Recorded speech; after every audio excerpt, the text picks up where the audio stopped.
Welcome to TV Africa News. Thank you so much for joining us and always being part of us. This is Africa Today. My name is Nahabika Jura, but first are the headlines. Author Kakwenza drags Ugandan government to East African court over torture. Police warns the public on gang robbers who follow drivers and break into their vehicles without notice. General Muhoozi, President Paul Kagame said to meet again. In our sports today, Crested Cranes captain Ruth Aturo moves to Finland. Once again, thank you so much for joining us. We start with one of our top stories.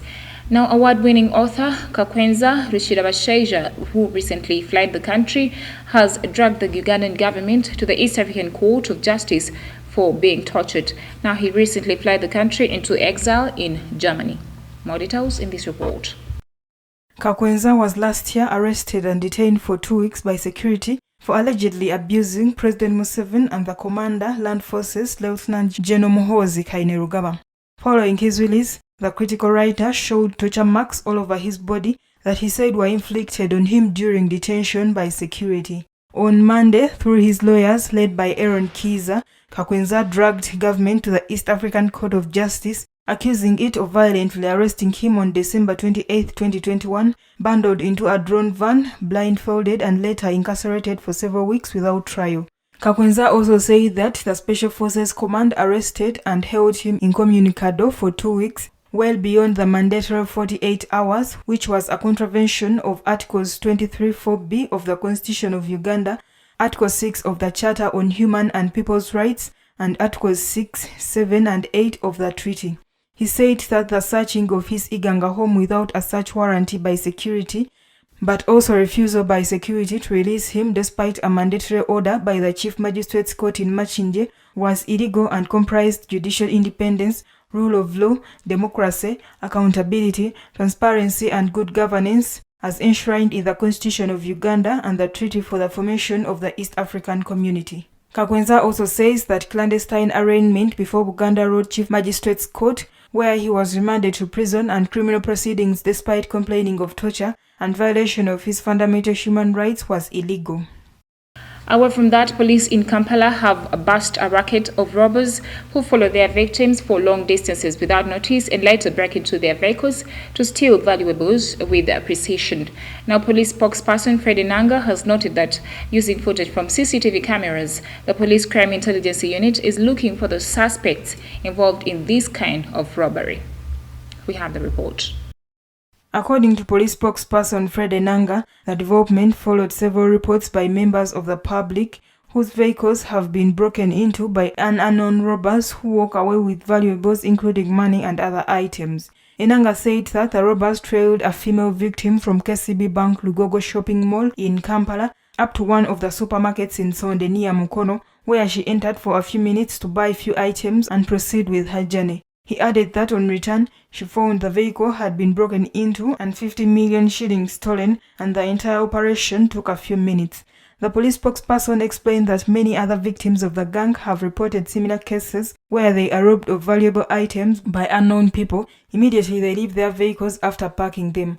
According to Enanga, following the incident and many other reports, police made use of CCTV cameras in the various parts of the country in a bid to help in investigations into the robberies. He said that footage from several CCTV cameras indicated that the gang uses a border rider identified as Jimmy Mawazi, who surveils the gang's targets at banks, shopping malls and parking lots. Footage from CCTV cameras seen by this website indicates that the gang then parks to ensure the vehicle of their target is sandwiched in the middle and they carry out their mission. Enanga urged that public places should have security guards monitoring real-time happenings in their parking lots to monitor any suspicious activities.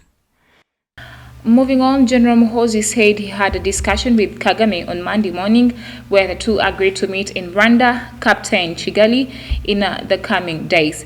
Now, the commander of Land Forces, Lieutenant General Muhoozi, has revealed his plans to return to Kigali to meet Rwanda's President Paul Kagame. Muhoozi, who didn't delve into details, said he had a discussion with Kagame on Monday morning where the two agreed to meet in Rwanda's capital, Kigali, in coming days.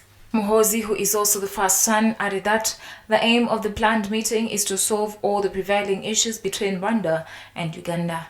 Muhoozi said on Monday that after a long discussion with his uncle, President Kagame, on Monday morning they have agreed that he returns to Kigali in the coming days to sort out all outstanding issues between Uganda and Rwanda. This will be Muhoozi's second visit to Rwanda this year after the one on January 22nd, 2022, during which him and Kagame pledged to restore diplomatic ties between the two neighboring countries.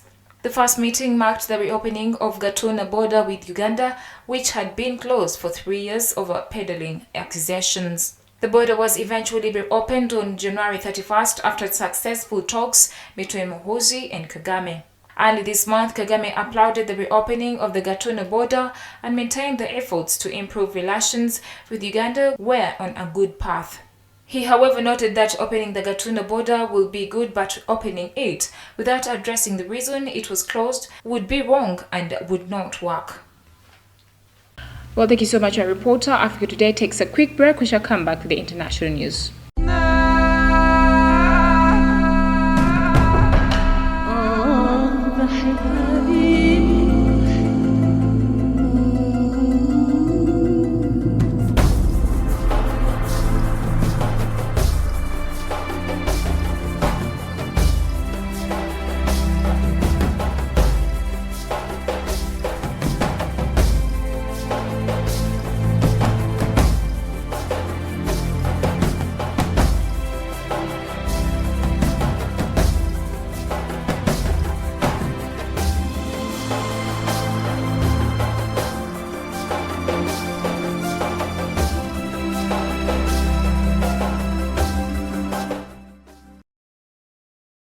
Welcome back for the break. You're still watching TV Africa, the right to know. In international news today, medics in Sudan have said that a Sudanese protester was shot dead on Monday during a march by thousands against last year's coup. Now, the shooting happened as thousands of demonstrators tried to cross the bridge across the Nile linking the city to Khartoum. More details in this report. The death takes the total number of people killed to at least 84 since General Abdel Fattah al-Burhan led the October 25 military takeover, according to independent medics. Protests calling for civilian rule have continued in the impoverished Northeast African country despite the deadly crackdown. Takwa Mohammed, a demonstrator near Khartoum's presidential palace, where the ruling Sovereign Council is based along the Nile River, said that tear gas canisters will not stop them. The protester killed on Monday was shot in the head in Khartoum's twin city of Omdurman, according to the Sudanese Doctors Committee. Last week, United Nations rights expert Adama Dieng, during a mission to Sudan, expressed concern about the violations committed by the authorities and the use of live ammunition against protesters. Both the UN and the United States have made similar appeals before, with Washington threatening further consequences if violence continues. The coup, Sudan's latest, sparked wide international condemnation in cuts in aid. Away from that, an attack late on Sunday evening claimed the lives of at least 20 civilians in the Democratic Republic of Congo. Now, the suspected ADF militants murdered residents from the village of Chikura in the northeastern part of the country. According to witnesses, the assailants struck on Sunday at around 9 p.m. with machetes and burned down houses. Residents blamed the attack on the Allied Democratic Forces, a Ugandan militia that has killed thousands of civilians in eastern Congo since 2013. The attack took place as Congolese and Ugandan forces allied to stop the repeated massacres. A spokesman for Congolese army said to journalists that it had taken time for soldiers in the area to learn of the attack since it was carried out without firearms. The locality of Beni in the North Kivu province has been under a state of siege since May 2021. Later that year, Congolese President Felix Tshisekedi allowed Ugandan forces to enter the Central African country in order to chase ADF fighters. The ADF started in the late 1990s as an uprising in Uganda before settling down in Congo. Away from that, at least 16 suspects have been arrested by Zimbabwean police in connection with the violence that left 22 people injured and one dead at an opposition rally on Sunday. The memo, a copy of which was obtained by the media, said another suspect on the run was wanted for the killing of an activist who witnesses said was speared at the rally in Kwekwe, central Kenya. According to the police, activists from the ruling ZANU-PF, dressed in yellow, the color of their enemies from the main opposition Citizens Coalition for Change, ambushed them.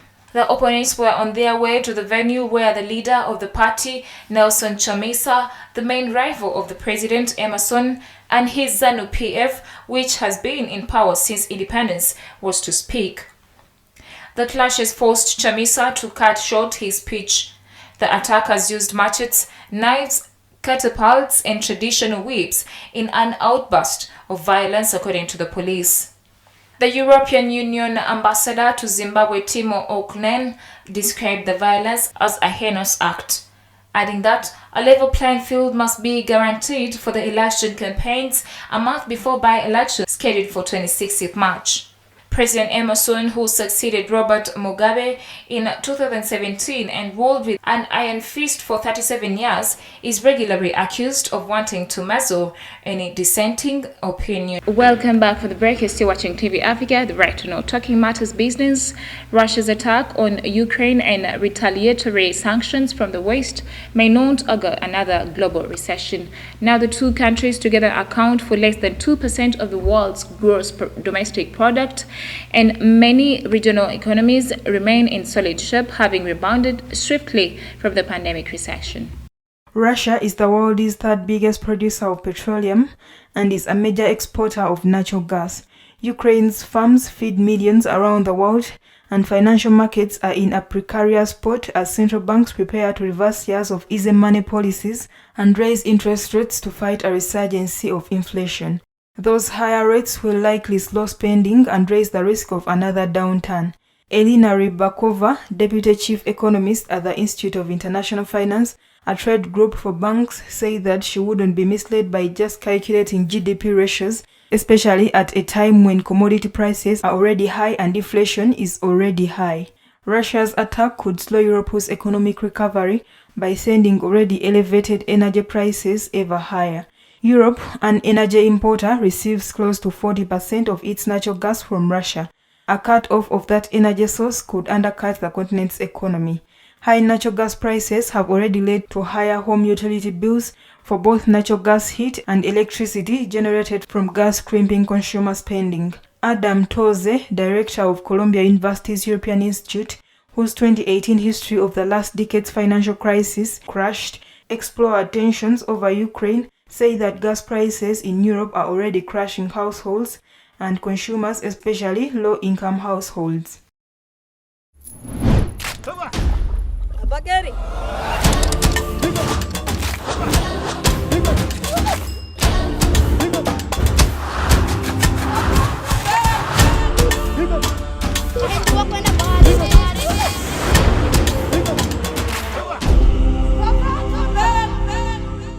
In Africa Today Sports, climate change and the increase in weather-related disasters all over the world is causing anxiety in young people, according to observers.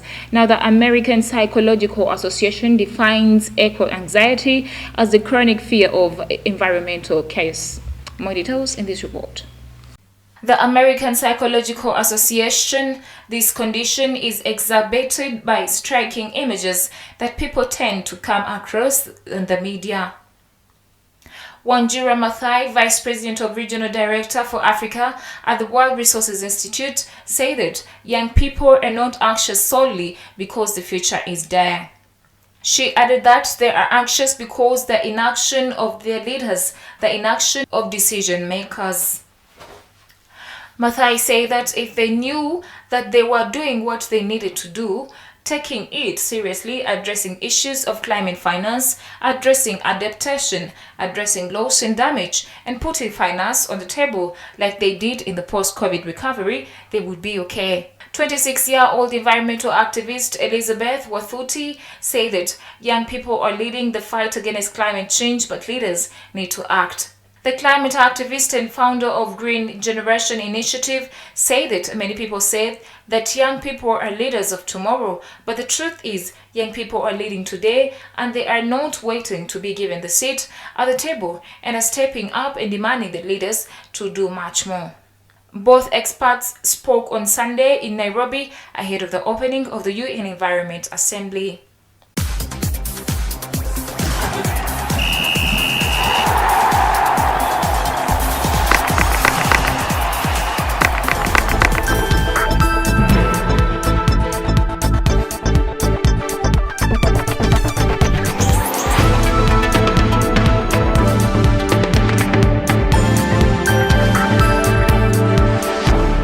In our sports news today, Uganda senior women's national football team captain Ruth Aturo has completed a move to a club in Finland. Now the Crested Cranes shortstopper has joined Football FC KTP on a 2-year deal. More details in this report. Uganda Crested Cranes first choice goalkeeper and arguably the best in the country at the moment, Ruth Aturo, has been featuring for Uganda Christian University Lady Cardinals FC for the last 3 seasons, helping the team to winning 2 titles. Whereas the deal was completed towards the end of last year, the player had not moved to Finland due to travel complications until Sunday when she finally traveled. In 2018, the university side clinched the FUFA Women's Cup before going to win the FUFA Women's Super League in the following year. Before joining UCU Lady Cardinals, Aturo had featured for Kawempe Muslim Ladies FC, where she won the 3 succession FUFA Women Elite League titles. She becomes the latest Ugandan female footballer to earn a professional stint in Europe, joining Fauzia Najamba, who recently moved to BIIK in Kazakhstan. Others include Juliet Nalukange, who plies her trade on loan from Apollo Ladies FC, and Cyprus goalkeeper Vanessa Karunji at B93 in Denmark. Well, thank you so much for being a loyal audience from where we started from. Don't forget to subscribe to our YouTube channel. We shall keep updating you. It is TV Africa, the right to know.